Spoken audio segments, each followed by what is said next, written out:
Bună, dragii mei! Bine ați venit la previziunile pentru energia lunii martie. Acestea se aplică pentru toți cei care au ascendentul, soarele și luna în berbec. Încep în prima parte cu descrierea tranzitelor astrologice și apoi vedem ce ne spune energia prin cărțile de oracol, prin cele de tarot, dar și prin talismane. Luna martie pentru voi este ca o trecere. O putem privi ca un culoar de trecere, pentru că nu începe într-un ritm accelerat, cum suntem obișnuiți, ci vine mai degrabă, cel puțin în prima parte, cu o etapă de închidere. Iar asta are sens astrologic, pentru că la început de lună, Marte, guvernatorul berbecului, intră în Pești și activează casa a 12-a. Această casă a 12-a în astrologie reprezintă spațiul lucrurilor nevăzute, subconștientul, oboseala acumulată, finalurile de ciclu, vindecarea, retragerea necesară înainte de un nou început. Este locul unde energia este mai mult orientată către interior, nu către exterior. Iar asta pentru voi înseamnă precum urmează. Cel puțin în prima jumătate a lunii este nevoie de liniște, să vă calmați puțin și să vă odihniți cât puteți de mult. S-ar putea să vă ducă gândul către trecut, către situații care au rămas nefinalizate, însă toate se vor întâmpla fără grabă. Este o perioadă pentru recalibrare, pentru că viața din când în când ne scoate din luptă pentru a vedea ce merită energia noastră sau pentru ce merită să luptăm. Apoi se produce o eclipsă de lună în Fecioară, asta activează casa a 6-a, care ne vorbește despre viața noastră de zi cu zi, despre muncă, program, responsabilități, sănătatea, relația cu propriul corp, chiar și animalele de companie. Este casa realității noastre concrete, iar eclipsele în viața noastră aduc culminări și schimbări inevitabile, mai ales cele de lună. Aici apare realizarea, conștientizarea că anumite obiceiuri nu mai sunt sustenabile. Poate fi vorba despre faptul că vă dați seama că ritmul de muncă este prea accelerat, poate fi un dezechilibru între efort și odihnă sau pur și simplu sentimentul că funcționăm pe pilot automat. Iar această eclipsă nu produce haos. Mai degrabă ne ajută să ne corectăm direcția. Ne arată unde făcut lucruri din obligație, nu neapărat din echilibru, ci doar pentru că trebuiau făcute. Este o lună importantă pentru tot ceea ce are legătură cu sănătatea, cu odihna, colegii de la locul de muncă, poate ar trebui să nu mai luăm lucrurile atât de personal. Ulterior, Venus, zeița iubirii, își începe tranzitul prin berbec, asta este o veste bună, activează casa 1, care ne vorbește despre identitate, modul în care existăm, modul în care ne prezentăm în lume și modul în care inițiem sau începem lucruri. Astfel că, după o perioadă de lentoare, să spunem, sau de lucruri care s-au întâmplat mai lent, Venus aduce aici o reconectare, mai multă vitalitate. Și vorbim despre plăcerea de a fi, de a exista. În această lună îți place de tine sau ar trebui să-ți placă de tine. În practică vorbim despre mai multă încredere în noi înșine, vorbim despre dorința de a schimba ceva la imaginea personală, poate vă schimbați înfățișarea, vorbim despre oameni care reacționează mai cald în ceea ce te privește, vorbim despre receptivitatea celor din jurul tău, pentru că Venus vine cu o energie magnetică, cu senzualitate. Jupiter, care este deja în rac în casa a 4-a, își reia și el în sfârșit mersul direct. Aici vorbim despre fundația emoțională, casa propriu-zisă, familia, trecutul, siguranța interioară. Iar Jupiter își reia mersul direct și ceva începe să se așeze pe interior, în familia ta.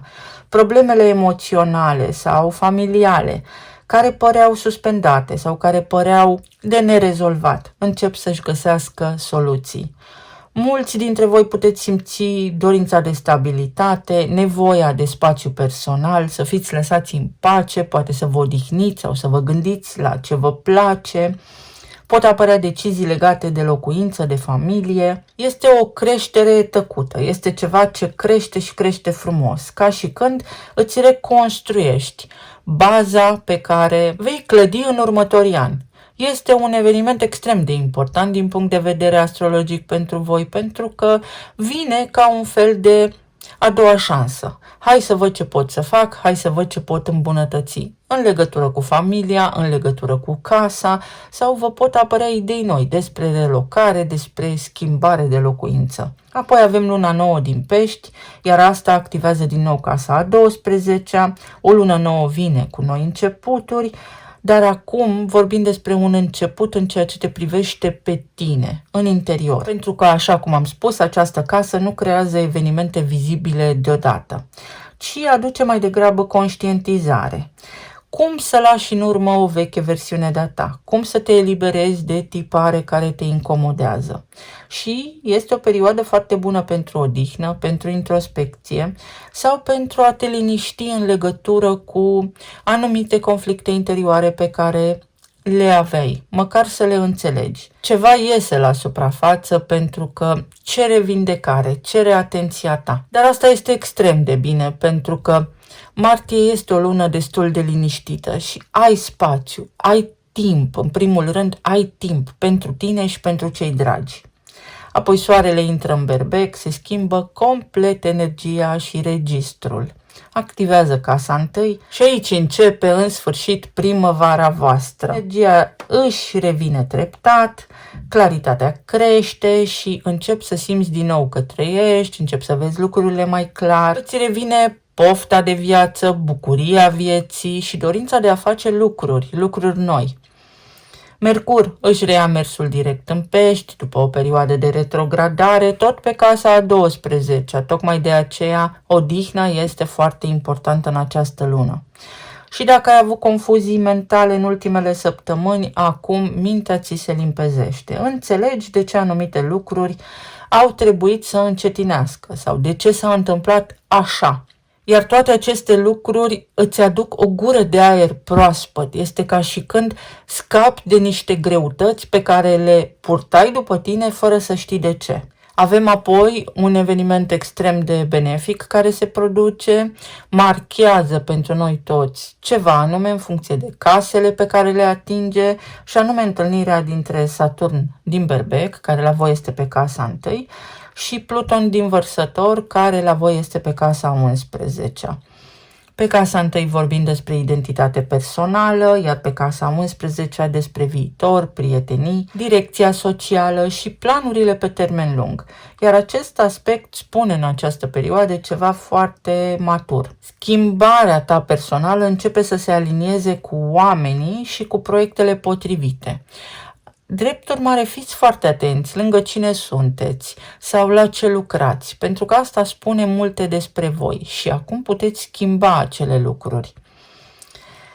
Și nu în ultimul rând, spre sfârșit de lună, Venus intră în Taur, în semnul de domiciliu, activează casa a doua, care aduce în prim plan valoarea personală, stima de sine, resursele materiale, banii.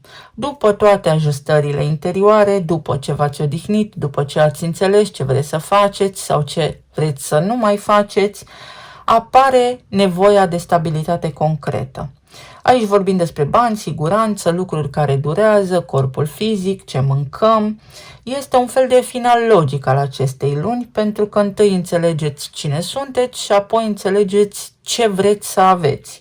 Poate fi o lună în care veniturile voastre cresc, poate fi o lună în care sunteți apreciați la locul de muncă, poate fi o lună în care vă ajustați valoarea, prindeți mai mult curaj, mai multă încredere în voi înșivă. Poate fi o lună în care primiți niște bonusuri. Venus în Taur înseamnă confort. În acest context, confort financiar. Lucrurile par să se așeze din ce în ce mai bine pentru voi, cel puțin din punct de vedere financiar. Să vedem acum ce ne spune și oracolul. Avem semnul Taurului, banii, stima de sine, corpul fizic, posibilitatea de a schimba ceva în ceea ce privește aspectul fizic, modul în care arătați și prindeți încredere. Sigur că asta aduce o satisfacție personală mai mare. Poate unii dintre voi aveți legătură cu un Taur sau poate fi o lună în care vă faceți noi planuri în ceea ce privește profesia sau partea financiară. Ceva se pune la punct, ceva puteți pune la punct. Iar aici energia ne spune că suntem vigilenți sau că ar trebui să fim atenți la ce? La sectorul financiar, la stima de sine, să ne prețuim mai mult. Pentru voi această lună vine cu oportunitatea de a vă vedea adevărata valoare sau de a vă înțelege în primul rând voi adevărata valoare. Este o lună de răsfăț în momentul în care Venus intră în Berbec, pentru că sunteți în atenția tuturor și puteți obține lucrurile mai ușor. O lună benefică. Au ieșit foarte multe, o voi lua pe ultima. Și aici avem un far, iar acest simbol ne spune precum urmează. Vei ști exact ce ai de făcut, când să faci, cum să faci și alături de cine. Poate fi și un semnal de alarmă, cel puțin la începutul lunii sau în prima jumătate a lunii, atunci când sunt tranzitele în casa a 12-a, să ai parte de o conștientizare și să îți dai seama că ai ocolit, că ai ales un drum mai greu, că pierzi energie, că te implici în niște lupte care nu ți aparțin, că investești energie, timp și atenție în oameni care poate nu te merită sau că faci prea multe lucruri pentru ceilalți și pentru tine deloc. Se pot rezolva situații la locul de muncă.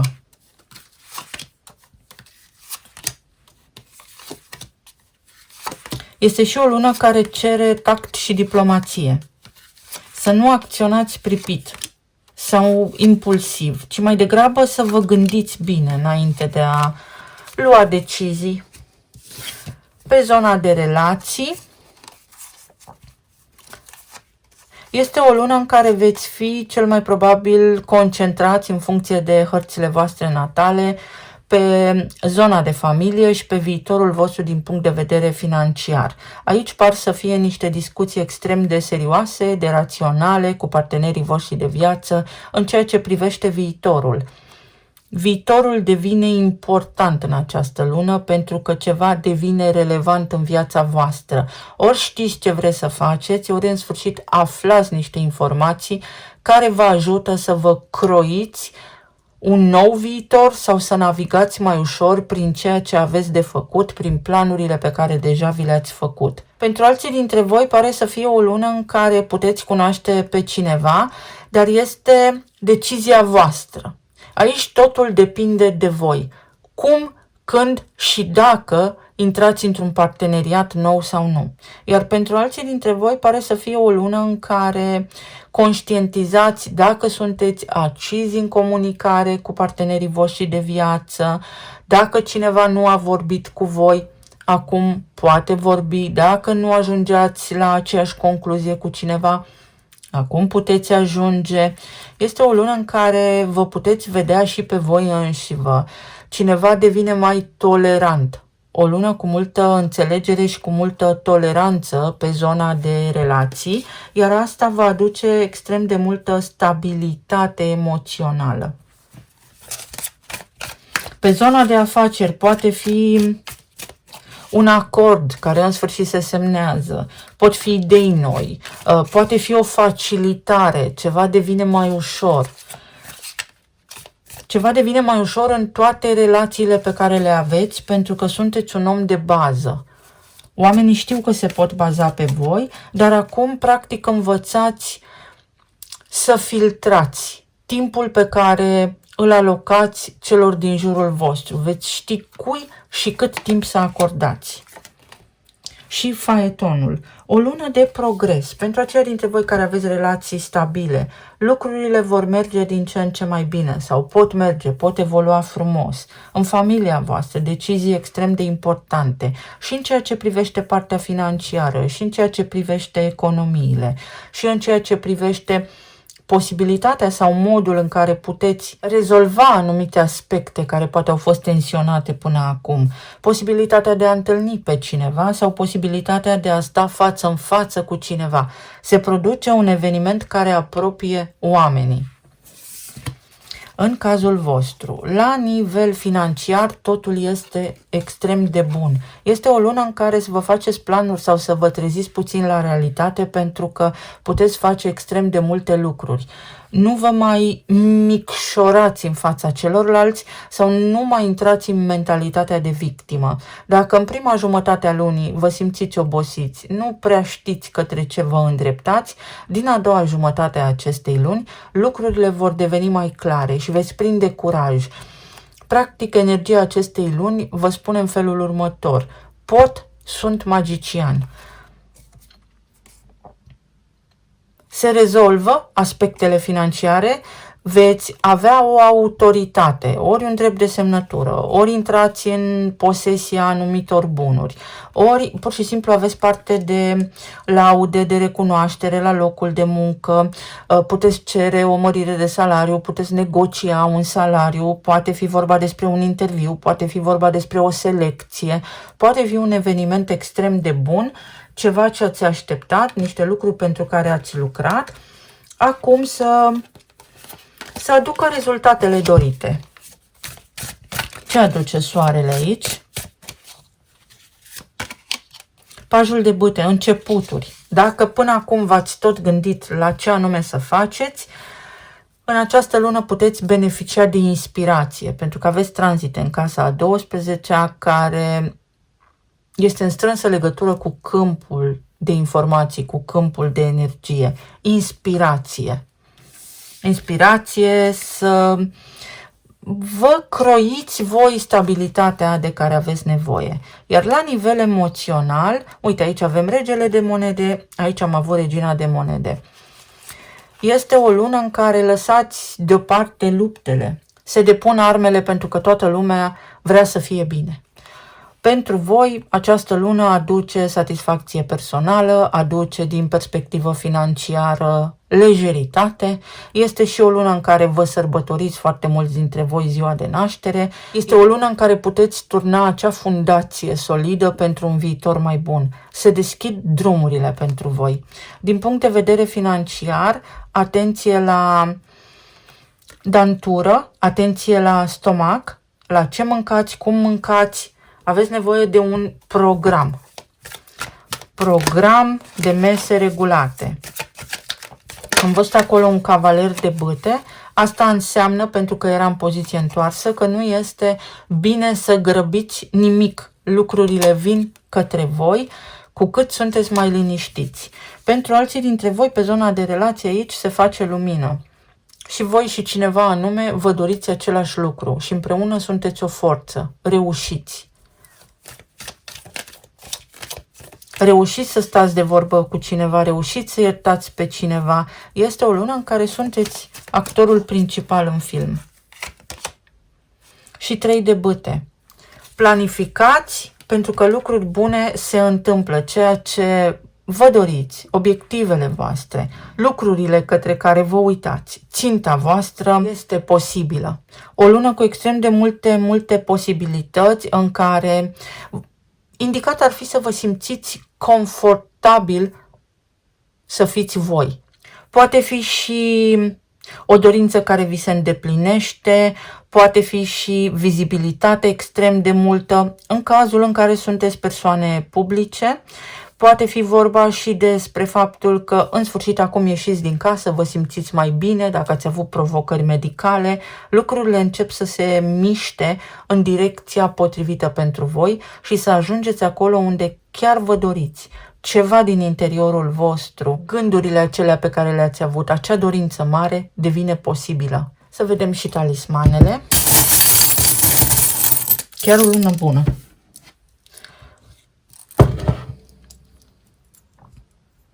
Vești bune pe zona de sănătate. Ceva înțelegeți, ceva se află sau ceva se vindecă. Aveți timp de gândire. Este o lună în care aveți timp de gândire sau trebuie să luați o hotărâre importantă. Să luați o hotărâre care să vă aducă bucurie. Ce nu vă mai aduce bucurie în viață, vă scade vibrația. Drept urmare, minte limpede pentru a putea trăi bine și trăi frumos. Pentru alții dintre voi aici, în cazul în care ați avut o tristețe, o apăsare, în legătură cu ceva anume, în legătură cu o relație conștientă 1 la 1 cu cineva, poate fi oricine, Lucrurile se pot schimba în bine în această perioadă. Așa cum am menționat deja din tranzitele astrologice, nu este o lună în care să accelerați, ci mai degrabă să pășiți lent, calculat și legănat, pentru că asta vă va aduce succes. Atenție la sistemul nervos, aveți nevoie de somn. Ați fost sau sunteți supra-solicitați. Pentru unii dintre voi se anunță o vacanță sau ar trebui, puteți acum să vă gândiți la o vacanță. Pentru că ori găsiți oferte foarte bune, ori puteți, pentru că aveți liber de la locul de muncă, soarele. Aripi să pot zbura acolo unde îmi doresc. Curaj enorm. Atenție la alimentație. Pășiți cu calm, mișcați-vă în tăcere, pentru că rezolvați foarte, foarte multe lucruri în această perioadă. Veți avea alegeri importante de făcut și încă un lucru extrem de important. Să conștientizați că sunteți propriul vostru super erou. Saturn din Vărsător, când se întâlnește în acel aspect favorabil cu Saturn din Berbec, vă dă aripi. Asta înseamnă în felul următor. Acum este momentul să nu te mai gândești la ce nu funcționează, ci să faci ceva pentru viitorul tău, pentru tine. Planuri pe termen lung. Ceea ce gândești acum poate ajunge să existe în realitatea ta și să fie de lungă durată. Fie că vorbim despre serviciu, bani, afacere, relație. Ora exactă. Tu dai tonul, de tine depinde ceva. Mergi încet, calculează totul pe pași, pe puncte și subpuncte. Inițialele sunt Y și I. Asta înseamnă în felul următor. Ai posibilități și alegeri. Ai de unde alege sau ai de ales. Tu, ai, eu, identitatea ta, casa întâi. Toate tranzitele din casa întâi, când se produc, îți creează ție oportunități. Ușile ți se deschid. Important este să vezi acele uși deja deschise pentru tine. Eu vă mulțumesc foarte mult. Vă doresc să aveți o lună minunată, să fiți bine, sănătoși și iubiți și să ne auzim cu bine și data viitoare. Pa, pa!